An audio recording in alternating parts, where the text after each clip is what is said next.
Hello guys, today we learn about of the Adventitious brace sounds, and the trick for remember the Adventitious brace sound is: can we really save patience?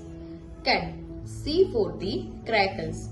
It's also known as the rals, means bubbling sound, means fluid present in alveoli, indicate the pneumonia and heart failure. Can we, the W indicates the wheezing sound, high pitch musical sounds, okay, indicates the obstruction of the airway. Is the wheezing is the classical sign symptoms of the asthma.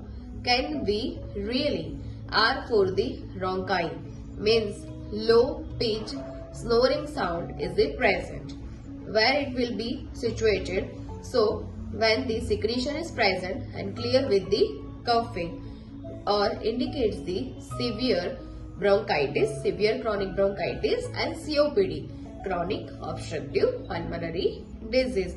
Next, can we really save? As for the stridor sound, it means high pitch sound, okay, and it indicates of the obstruction of the upper airway, indicates of the foreign body obstruction or the croup, or it is also the emergency, okay.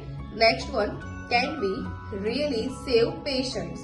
Patient, P for the plural rub, high pitch friction sounds, okay, and it is the indicated of the inflammation of the pleura, is the classical sign and symptoms of the pleuritis. Thank you.